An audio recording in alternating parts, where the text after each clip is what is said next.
Muy bien, aquí tenemos una imagen un poco más cerca de lo que corresponde a un sarcómero ya propiamente dicho, y habíamos dicho que el sarcómero, o sea, el sarcómero, vamos a tener las miofibrillas y en las miofibrillas van a estar llenas de sarcómeros, ¿sí? Ahora, fíjense, aquí estamos viendo una forma bidimensional. Realmente la estructura, ¿sí? La estructura de, de- del- de la fibra muscular es cilíndrica.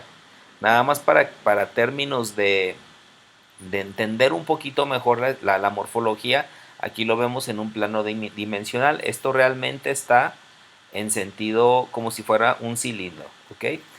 Habíamos dicho que eh, el sarcómero va a comprender de disco Z a disco Z. Esto que se ve en color azul y que tiene forma de zigzag es un disco Z, y de la misma forma aquí tenemos otro disco Z, ¿sí? Quiere decir que todo lo que se encuentre dentro de esos dos discos Z corresponden a las estructuras del sarcómero, ¿ok? Entonces, ¿qué vamos a encontrar en el sarcómero? Lo que habíamos dicho, lo principal son los filamentos, ¿no? Van a ser filamentos que vamos a decir son los filamentos de eh, actina y los filamentos de miosina, ¿de acuerdo? Dijimos que los filamentos de actina son filamentos más delgados en comparación a los filamentos de miosina, que son más gruesos, ¿ok?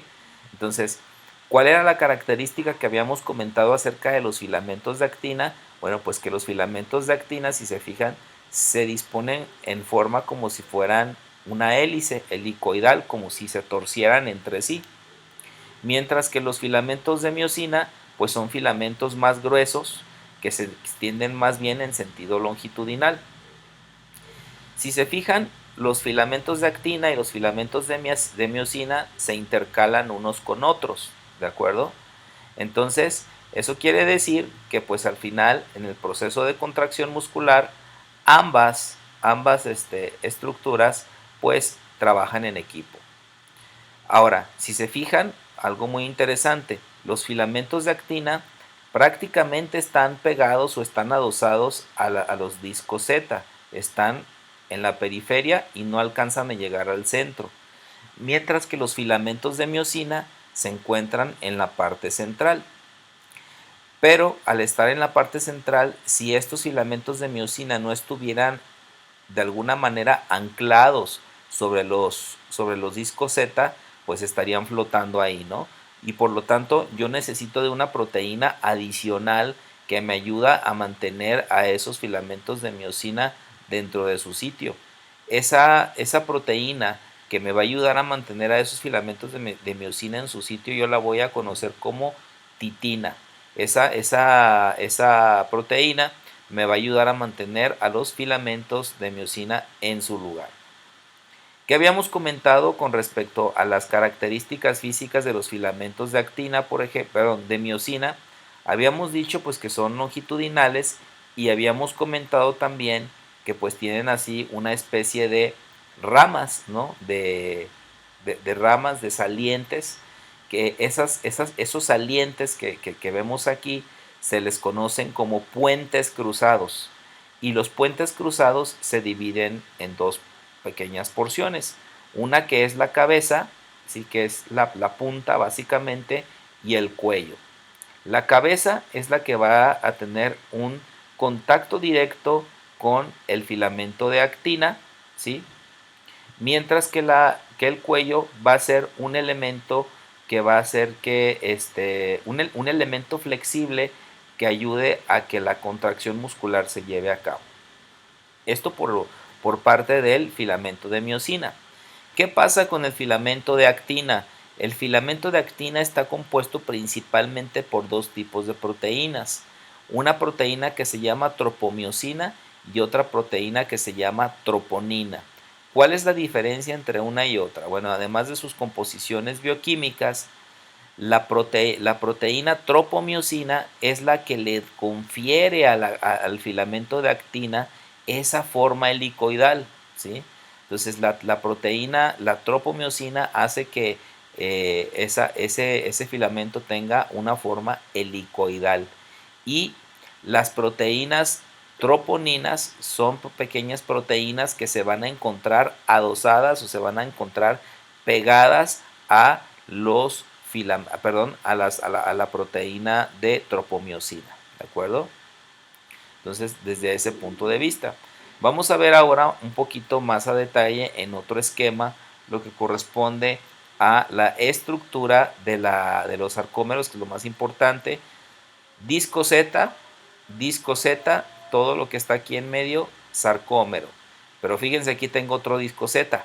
Pues quiere decir que aquí tengo dos sarcómeros, ¿cierto? Un sarcómero aquí y otro sarcómero acá.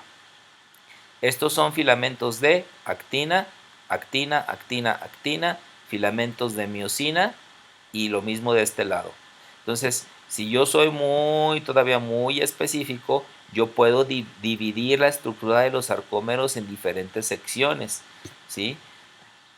Por ejemplo, aquí yo voy a distinguir claramente los filamentos delgados de actina.